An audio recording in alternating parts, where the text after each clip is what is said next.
चढ़ाया तो वो प्रसाद बना कि नहीं बना? बन गया ना। अब प्रसाद बन गया तो उस बेलपत्र को उठाकर लाकर खाना और खाकर अपनी औषधि के रूप में उसको स्वीकार करना, उसके बाद इस शरीर में चाहे शुगर हो, चाहे बीपी हो, चाहे ब्लड प्रेशर किसी भी रूप में हो, चाहे किडनी, लीवर कुछ भी डैमेज हो रहा हो, डायलिसिस चल रहा हो, अब एक बार बाबा को चढ़ाकर उससे विनती कर कर तो लाओ कि हे शंभु, ये तेरे बल पर लेकर जा रहा हूं। मैंने सुना है तुझ पर जो चढ़ता है वो प्रसाद बन जाता है, और ये त्रिगुणाकार बेलपत्र को मैं लेकर जा रहा हूं, मैं खाऊं और बाबा इतनी कृपा कर देना कि ये औषधि का काम कर दे और मेरी बीमारियां समाप्त कर दे। ये शिव से कहो। शंकर भगवान पर जो बेलपत्र चढ़ी है वो औषधि का काम करती है। शिव पर चढ़ी हुई बेलपत्र मंदिर में क्यों छोड़ें? क्यों नदी में हम इसको विसर्जन करें? क्यों नदी में छोड़ें हम इसको?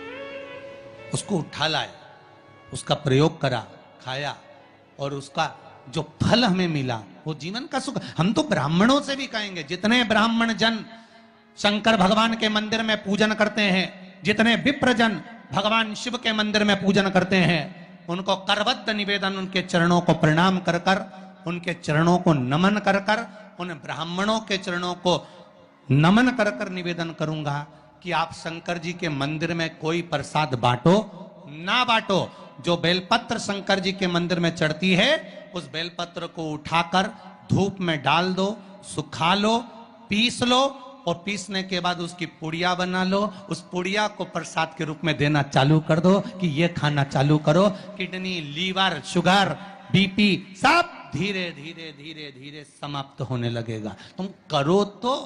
वो बेलपत्र ना तो किसी नदी में विसर्जन करने की जरूरत है और ना कहीं फेंकने की जरूरत है।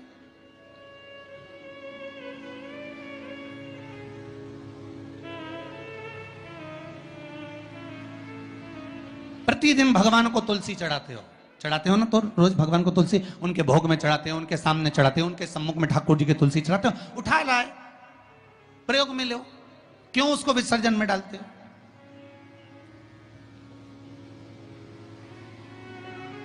जो विसर्जन के लायक है उसका विसर्जन करो, और विसर्जन भी कहां करो? क्षिप्रा, गंगा, नर्मदा, सरयू या आपके क्षेत्र की कोई पवित्र नदी है, उस नदी में ले जाकर कोई निर्माल्य वस्तुएं मत पटको। आज वैसे ही इस पृथ्वी पर जल स्तर गिरते जा रहा है, उस पवित्र जल को हमें संजोना है। जो निर्माल्य की वस्तु मिले, एकांत में किसी खेत में उसको एक खड्डे में डालकर इकट्ठा करो। जब उसकी खाद बन जाए तो जिस खेत में उसको डालोगे भगवान के प्रसाद को, वो खेत भी उज्जवल आनंद सुख प्रदान करेगा और कुछ ना कुछ अच्छा देना प्रारंभ करेगा। क्यों किसी पवित्र नदी को हम नष्ट कर रहे हैं? क्यों गंगा को हम कचरा डालकर नष्ट करें? क्यों यमुना को, सरयू को, क्षिप्रा को हम नष्ट करें? हम उसको शुद्ध बनाने का प्रयास करें, हम उसको निर्मल बनाने का प्रयास करें। अपने गांव में, नगर में जो तालाब, जो बावड़ी, जो कुएं हैं, बेलपत्री की वृक्ष की बड़ी बड़ी डालियों को तोड़ने वाले का वंश बहुत दिन तक टिकता नहीं। बहुत ध्यान दीजिएगा जरा इस कथा का। आपको अगर बेलपत्री की वृक्ष पर गए और बेलपत्री आपको चाहिए तो आप, नियम है, पत्तियां तोड़कर लाइए और उसकी डालियां मत तोड़ो। डालियां तोड़ेंगे तो वंश घटेगा। जैसे बेलपत्री का वंश डाली से घट जाता है, उसी तरह हमारा वंश भी घटता है। इसलिए बेलपत्री तोड़ो पर डाली नहीं। दिन एक बेलपत्र शिव को अपनी मनोकामना कर कर रोग धोग, बीमारी, तकलीफ, कष्ट दूर करने के लिए शंकर के शिवलिंग पर अगर बन सके तो मंदिर में आप लोग तो यहाँ हैं तो देवाधिदेव महादेव कंकर शंकर को चढ़ाओ। और अगर बेलपत्र नहीं हो तो बेलपत्र जो चढ़ी हुई हो उसी को धोकर वापिस चढ़ाओ। पूरी शिव महापुराण की कथा को उठाकर देख लीजिए, पूरे शंकर के चरित्र को उठाकर देख लीजिए। 24,000 श्लोक की ये शिव महापुराण की कथा, 12 संहिताओं में 12 खंडों में बटी हुई ये शिव महापुराण की कथा। पूरी कथा में किसी भी देवी या किसी भी देवता की कहीं निंदा नहीं।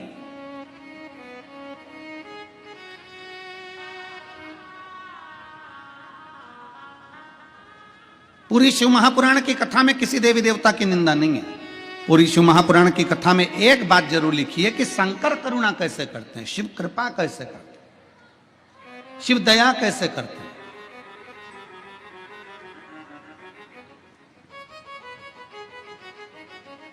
भगवान को प्रिय नहीं है निंदक, भगवान को प्रिय नहीं है नकली, भगवान को प्रिय नहीं है नास्तिक। शिव को प्रिय नहीं है ये तीनों प्रिय नहीं है। ना निंदक प्रिय है, ना इनके बोलो जरा नहीं। वो 2 करोड़ का आता है क्या? नहीं। 10 करोड़ कीमत अगर मंदिर की बनवाई, उस मंदिर की पूरे पत्थर की कारीगरी या मंदिर की बनवाई 100, 200, 500 करोड़ रुपए अगर लग गई है, पूरे मंदिर की कीमत आंक लीजिए। पूरे मंदिर में अगर 50 लाख रुपए लगे हैं, 25 लाख रुपए लगे हैं, 40 लाख रुपए लगे हैं, उसके ऊपर जो शिखर चढ़ता है तांबे का, पीतल का, जो भी शिखर चढ़ाते हो, ईमानदारी से बोलना, वो 50 लाख का आता है क्या? जम के बोलो जरा नहीं। वो 2 करोड़ का आता है क्या? नहीं। 10 करोड़ का आता है क्या? नहीं। मंदिर को बनाने में तुम्हारे 10 लाख लग गए, मंदिर को बनाने में तुम्हारे 50 लाख लग गए, मंदिर को बनाने में तुम्हारे 100 करोड़ लग गए, पर उसके ऊपर जो तांबे का, पीतल का शिखर चढ़ रहा है, उसकी कीमत ज्यादा से ज्यादा 10, 20, 25, 50, 1 लाख रुपए होगी, इससे ज्यादा नहीं होगी। मंदिर की कीमत ज्यादा है पर शिखर की कीमत कम है। फिर भी मेरे भोले बाबा ने यह प्रेरणा दी है कि मंदिर भले 100 करोड़ का होगा, पर शिखर अगर 10 का भी है तो कीमत उसकी प्रथम है, क्योंकि छोटे को लेकर ऊपर बढ़ना। में से कितने लोग हैं जिनके घर में सारे जो दहेज में बड़े बर्तन आए थे, वो सारे बर्तन आज भी तुम प्रयोग में कर ले रहे हो, रोज प्रयोग में ले रहे हो? रोज उपाय प्रयोग में लेते हो क्या? रोज उसमें खीर बनाते हो क्या? रोज उसमें सब्जी बनाते हो क्या? बड़े बर्तन में रोज सब्जी नहीं बनती, बड़े बर्तन में रोज आटा नहीं उसनता, बड़े बर्तन में रोज चाय नहीं बनती, बड़े बर्तन में रोज खीर नहीं बनती। बर्तन जो छोटे छोटे हैं ना, वो तुमने निकाल लिए, रोज प्रयोग में आ रहे हैं। बड़े तो कभी कभी काम आते हैं। उसी तरह मेरे विश्वनाथ कहते हैं कि छोटों को साथ लेकर आगे बढ़ो, क्योंकि ये छोटे हमेशा काम आएंगे, बड़े एक दिन छूट जाएंगे। छोटे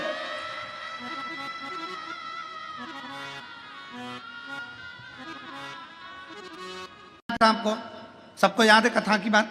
जम के बोलो जरा।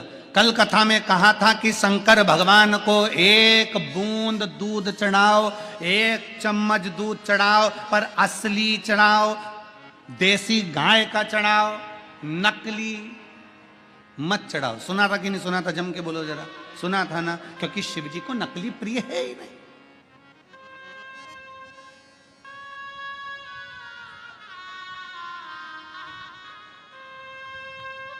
शिव की प्रियता नकलीपन में नहीं, शंकर को असली असली। हमसे लोग कहते हैं 1 लोटा जल में क्या है? हम कहते हैं जब जल चढ़ाते हो ना, सुदामा जी भगवान कृष्ण के पास में गए थे तो सुदामा जी तंदूल लेकर गए थे। भगवान तंदूल फाँकते समय पोटली को देख रहे थे, जो सुशीला सुदामा की पत्नी की साड़ी का पल्लू था। भगवान भी तुम्हारे हाथ से जब जल चढ़ा हुआ देखता है तो तुम्हारे घर के लोटे की दशा देख लेता है कि इसको चाहिए क्या, क्या चाहिए।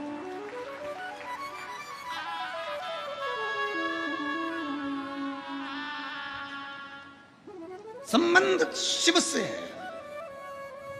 पहले दिन कथा में कहा था, कथा सुनने के लिए आप कहीं नहीं आए हो, कथा सुनने के लिए अपने बाप के घर आए हो, अपने पिता के घर, अपने बाप के घर आए हो। कौन सी बेटी है इसमें से जिसके पिताजी उसको देकर नहीं भेजते? ऐसी जगत में कोई बेटी नहीं, ऐसा जगत में कोई बेटा नहीं।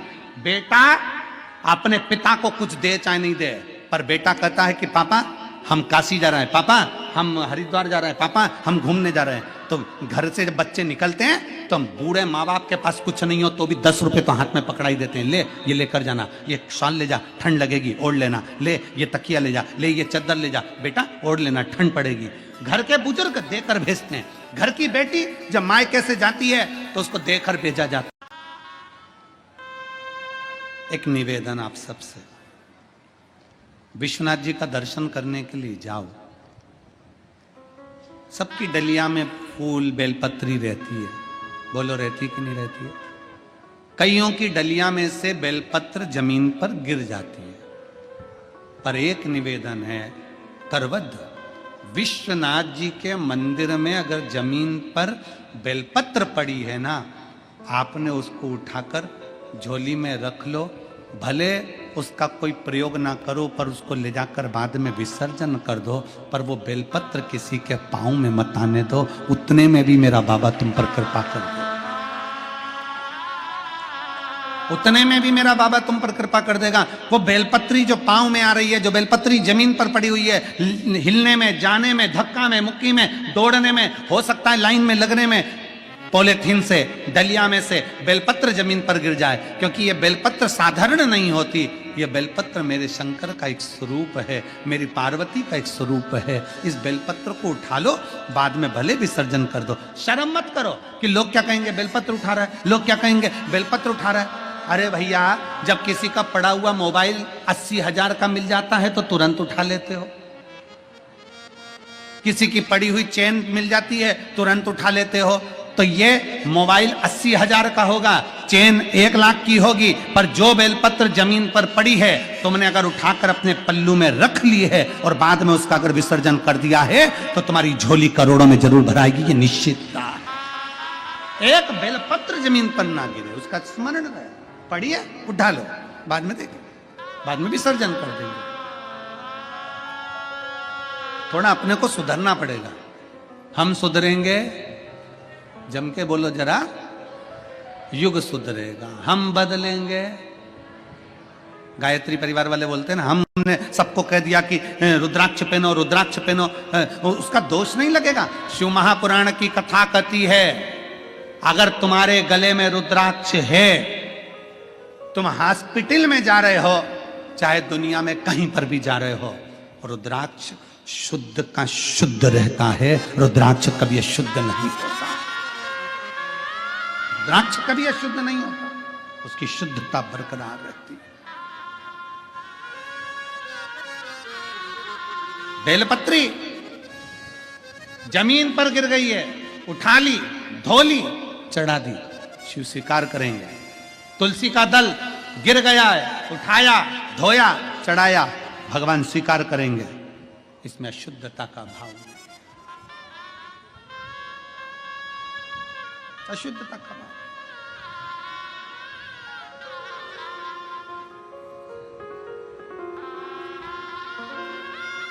कई लोग कहते हैं गिरा हुआ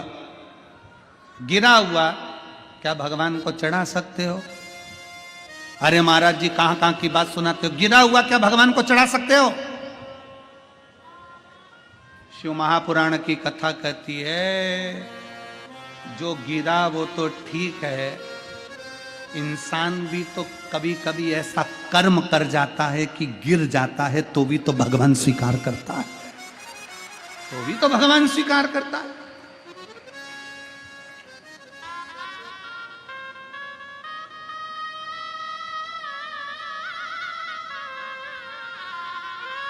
हम जैसे हैं अपन आपके आशीर्वाद से परसों के दिन इंटरव्यू में पूछा गया था कि शंकर भगवान तो क्रोध के देवता हैं, भस्म कर देते हैं। शिव जी को तो क्रोध का देवता बताया गया है, वो तो भस्म कर देते हैं। इंटरव्यू लेने वाले वो भव्य जी ने पूछा कि शंकर जी तो क्रोध करते, क्रोध के देवता, आपका क्या कहना है? हमने भव्य जी को एक बात मां गंगा की गोद में बैठकर मणिकर्णिका की साक्षी में कही कि शंकर भगवान को लोग कहते हैं ये भस्म कर देते हैं, पर शंकर को समझो तो सही, शिव अनायास कभी क्रोध नहीं करते, कभी क्रोध नहीं करते। अगर शंकर भगवान क्रोध के देवता होते तो उनका नाम आशुतोष नहीं होता, उनका नाम आशुतोष नहीं होता।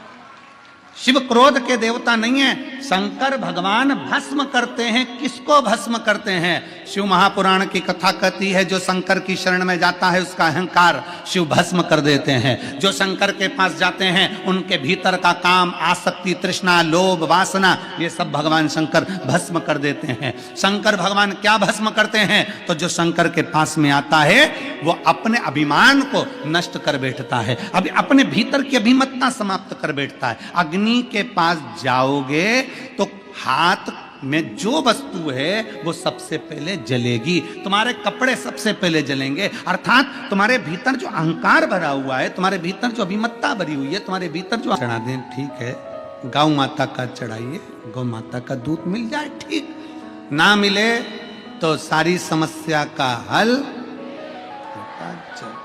ना मिले तो एक लोटा जल भगवान शंकर को समर्पित करो। शिव कभी आकर नहीं कहेंगे कि तूने मुझे जल नहीं चढ़ाया, शंकर कभी आकर नहीं कहेंगे कि तूने मुझे दूध नहीं चढ़ाया, शंकर कभी आकर नहीं कहेंगे कि तूने मुझे दही नहीं चढ़ाया। शंकर भगवान तो कहते हैं जो तेरे पास है दिल से मुझे समर्पित कर, जो तेरे पास।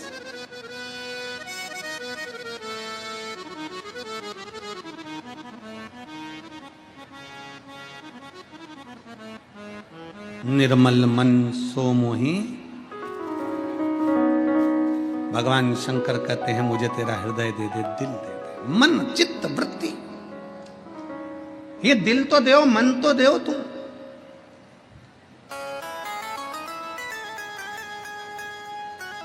दक्ष प्रजापति जी के यहां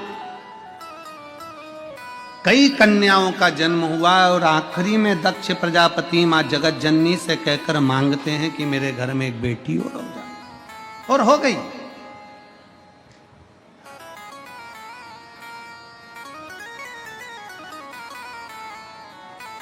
एक बेटी का जन्म हुआ जिसका नाम सती, प्रसूति के गर्भ से जन्मी है सती। आज भी किसी भी हॉस्पिटल में चले जाओ, सरकारी हो चाहे प्राइवेट हो, उस हॉस्पिटल में जहां मां अपने बच्चे को जन्म देती है उस कक्ष का नाम लिखा होता है प्रसूति कक्ष। दक्ष प्रजापति जी ने किसी को डोनेशन देकर नाम नहीं लिखाया। दक्ष प्रजापति जी की पत्नी माता प्रसूति ने अपनी बेटियों को, अपने बच्चों को इतना संस्कार दिया था, इतना ज्ञान दिया था कि आज भी उस कक्ष का नाम रहता है प्रसूति कक्ष, कि इसमें जो मां अपने बच्चे को जन्म दे वो संस्कारित पैदा हो, इसलिए उसका नाम प्रसूति कक्ष है।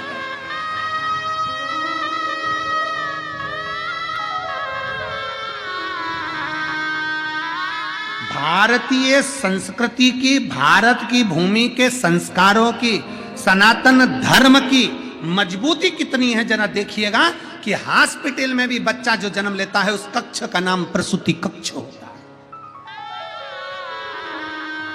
प्रसूति कक्ष।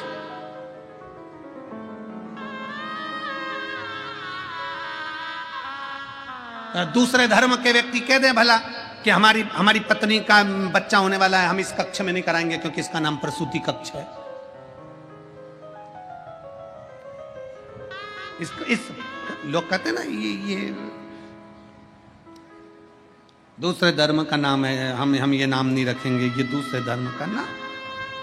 जिस हॉस्पिटल के जिस कमरे में, जिस कक्ष में बच्चा जन्म लेता है उसका नाम प्रसूति कक्ष होता है, दक्ष प्रजापति की धर्म पत्नी के नाम से। यही तो भारत की मिसाल है। शिव तत्व की प्राप्ति क्यों ना हो, सारी समस्या का हल एक लोटा जल। आप जब देवाधिदेव महादेव को चढ़ाने के लिए जाएं, रांति देव बनिए ने ये विचार कर लिया कि मेरे बाबा को मैं जल चढ़ाऊं, दुनिया के लोग हंसते हैं, हंसे, ताना कसते हैं, कसे, पर आज रानती देव के मन में यह भाव उत्पन्न हुआ कि मैं बाबा के पास जाऊंगा, मैं जल चढ़ाने के लिए जाऊंगा, पर फिर गांव के लोग इकट्ठे होंगे, फिर कहेंगे कि तूने जल चढ़ाया, दूध नहीं चढ़ाया, तो मैं अब करूंगा तो करूंगा क्या कर सकता हूं। तब रानती देव ने अपनी पत्नी से कहा, एक चुटकी आटा डब्बे में से निकाल कर लिया, एक चुटकी आटा। ये काशीपुरी की कथा है। काशीपुरी नगरी में शंकर पर भरोसा करने वाले एक रानती देव बनिया की कथा है। एक चुटकी आटा लाए, पानी में डालकर उसको हिलाया, आज जाकर देवाधिदेव महादेव को चढ़ाया। जितने लोग गांव के गए थे वो फिर खड़े थे देखने के लिए कि दूध चढ़ाता कि ना चढ़ाता।